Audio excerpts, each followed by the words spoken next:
say nah, but I'll watch this Now, how does one of the most low-key rappers in the game about the takeoff.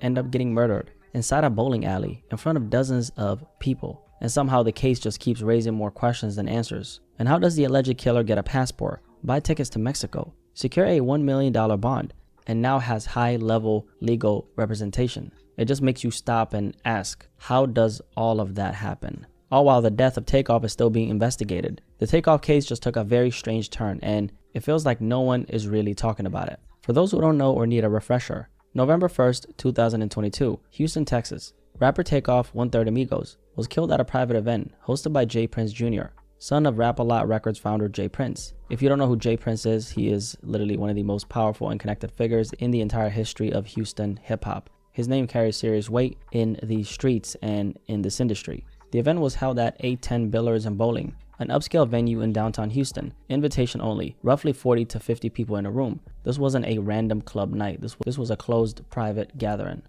Imagine being able to build anything just by thinking about it. Meet Base 44.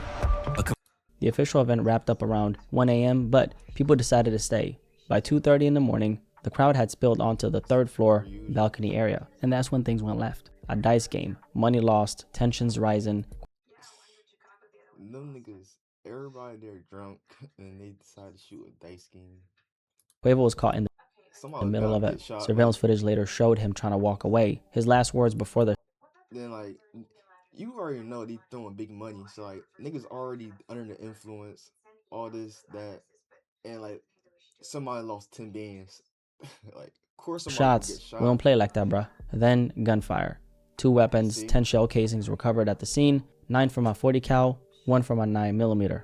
Takeoff was hit twice, once in the back, once in the head. 2 other people were also shot, and the scene was chaotic. Now, I broke down this entire story in my video that I made back in March of last year. It was an investigative video that I dropped last year. I would highly recommend you check out that video, because in this video, I'm not going to go as deep as I did in that video, particularly when it comes to what happened during his death and whatnot. If you want to check out that video, link is in the description below for a complete picture.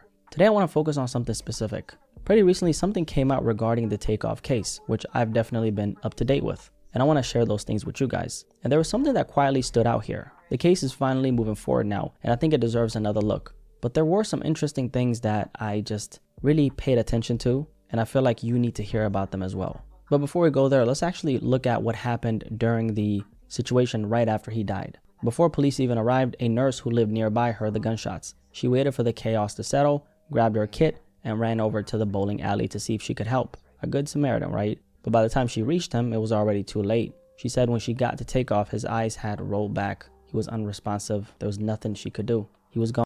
Damn, it's like Takeoff, he was the cool one too. Like all the other Migos, and especially Quavo and them niggas, like.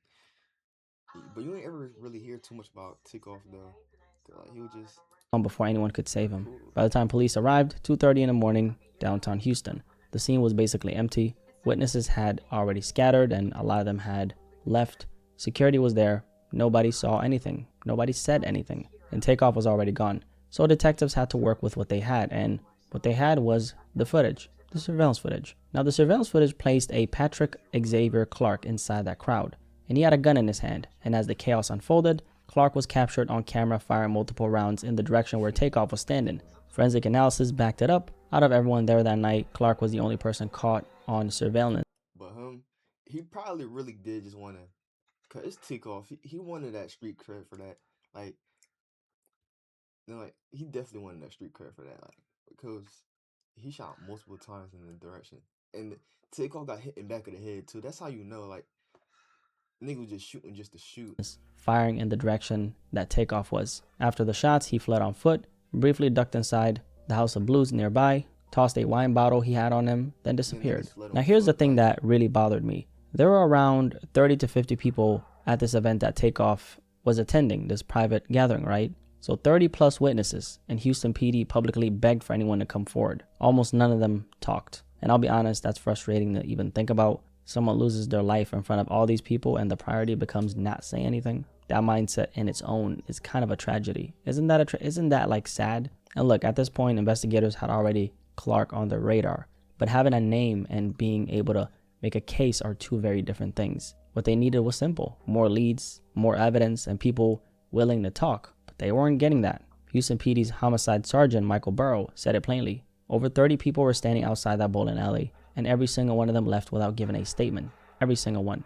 Some were tracked down later, but the damage was already done. And when you sit with that, it's kind of heavy, because behind all the speculation, behind all the unanswered questions, there's a real person at the center of this. Takeoff was a son, a nephew, 1/3 of one of the most iconic rap groups in hip-hop history, Migos. Gone. Not on a tour bus, not on a stage, at a private event, surrounded by people who knew exactly what happened, and almost none of them said a word. And that's the reality of this case before it even really began, and before we move forward. Let's not forget that a precious life was lost here. The quiet one, Takeoff. The one who just always stayed to himself. The guy who was always... Yeah, that's what I'm saying. Like, you ain't really hear too much about Takeoff. He was just always in the back. Just like, you knew who he was, but like, you feel me? He was just so low-key. The one who stayed out the way. He's the one who lost his life. Doesn't make any sense. Then on December 2nd, 2022, exactly 31 days after Takeoff's death, Patrick Xavier... But that is crazy. Out of 30 people, nobody gave a statement. That's crazy.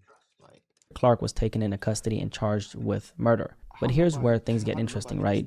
Clark didn't stay locked up for long. He got out on a $1 million bond. And the question that never really got a clean answer was, who paid for that? Aside from being stated that a family friend and had helped secure his release, we don't know more than that. When you look at who Patrick Clark actually was, he was a local DJ, a strip club promoter, not exactly someone you'd expect to have that kind of money sitting around. And on top of that, it was reported that he operated largely in cash. So, where did $1 million come from? Nobody ever really explained this part, and the media moved on, but the question didn't go away. And the question didn't just come from us, the people. It also came from the prosecution. Early on in the case, prosecutors raised concerns that Clark wasn't being fully transparent about his finances. They believed he was downplaying what he actually had access to, and that raised a separate alarm. If this man has resources he isn't disclosing, he's a flight risk, and that concern wasn't just theoretical. Because here's a fact about this case that didn't get nearly enough attention. Just 2 days before his arrest, Clark had allegedly obtained a passport and then purchased tickets to Mexico 2 days before they picked him up. And this is something police made clear right after the arrest. They strongly believed Clark was preparing to flee. nah, it wasn't prepared. I think it was, he already had the plan. That he knew what was coming and was making moves to disappear.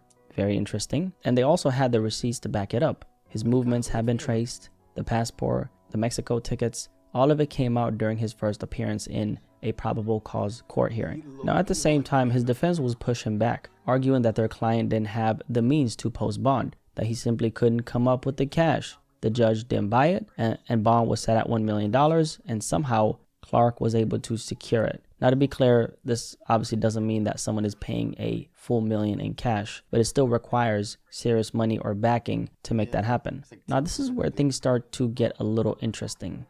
Smart founders know something most people miss. Get your domain name even if you're not ready to launch your business. Very early on, Clark had a high-profile legal representation. One of his attorneys was Carl Moore, a lawyer who's worked with rapper 6ix9ine, and notably, he's also worked very closely with the J. Prince family. Now let that context sit just for a second, because here's where it gets deeper. When Clark was released on bond, his bond conditions included a list of people he was not allowed to contact. On that list, J. Prince Jr., the son of J. Prince, the same person who hosted the event where Takeoff was killed. And not just him, any members of his family or household were listed as well. Now, nobody officially explained why those names were on there, but think about what you just heard. The alleged killer's attorney has ties to the J. Prince family. The shooting happened at an event hosted by J. Prince Jr., and when Clark gets out on bond, the court felt it was necessary to specifically bar him from contacting that same family. I'm not here to tell you what to think, but you can obviously think for yourself, right? But those are facts, and you can decide whatever you make of them. And then there's another very interesting detail that I actually went over in my video from about a year ago.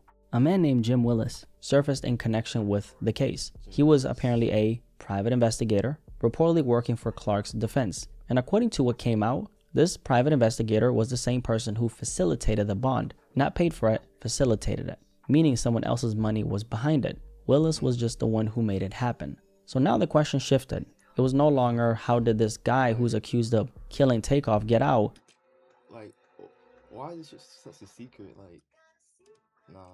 It See, became who it's actually like, wanted him out. Who is this Willis private investigator working for? And is it possible that this private investigator was simply a lawyer between Clark and whoever was truly funding his release? Again, I'm not telling you what to think. You can connect the dots yourself. Now, the more you look at this case, and particularly some of these things here, the more you realize that almost nothing is straightforward. Actually, it is straightforward depending on how you look at it, but at the same time, there's more questions than answers. And here is where things get really interesting, right? The J. Prince family has their own attorney. His name is Kent Schaefer, a high-profile attorney who's worked with major artists like Travis Scott. And back when those bond conditions surfaced, the ones listing J. Prince Jr. and his family as people Clark could not contact, Kent Schaefer made a public statement about this, and this is what he said. He said there was no reason for the Prince family's name to be included in those conditions. The state agreed, and they were removed. Okay, fair enough, but still doesn't explain why they were there in the first place. And now here's where this case takes a turn that I generally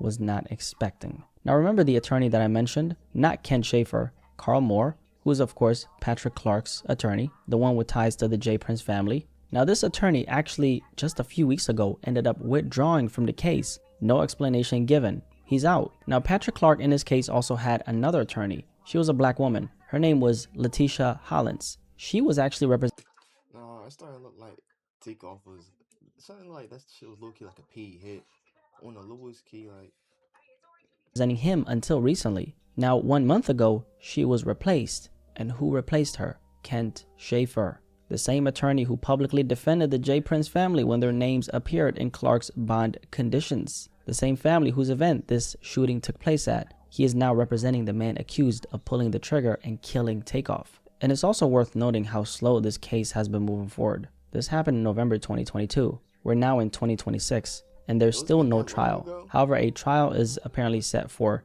November of this year. But there are no plea deals or no agreements yet. Now, according to Clark's own attorney, both sides have spent the last several years exchanging evidence and making sure discovery is complete. And when asked whether this case will even go to trial, the response was very simple. If it's not dismissed, they're of course going to trial. but like, this shit happened in the public. It's cameras.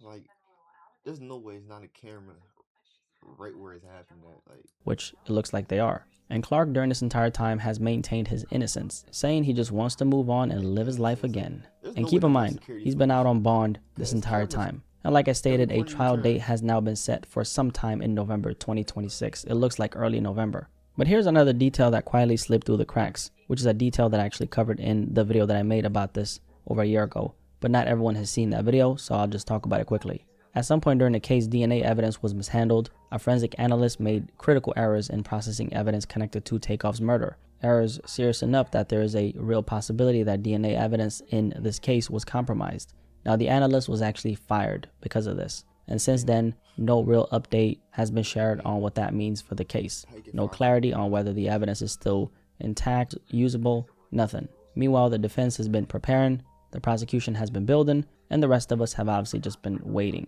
4 years later, still no justice for Takeoff. When you take a step back and look at everything together, this whole thing definitely starts to raise a lot of questions. $1 million bond, paid by unknown hands, an attorney with direct ties to the family who hosted the event, names added to bond conditions, then quietly removed, and a case that has somehow dragged on for all these years with no resolution yet. And then you have the 30 plus witnesses all at the same private event, and almost every single one. yeah, see, somebody wanted to take off out. Somebody wanted to take off the map, and they got that nigga off the map, and they slowly and slowly just trying to like take the case off the internet, and like, cause be honest, I didn't know it's been this long since it happened.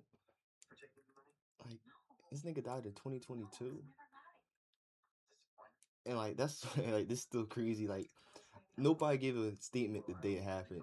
Out of a whole party of niggas, nobody gave a statement. Uh, it was definitely a target on his back though. Like,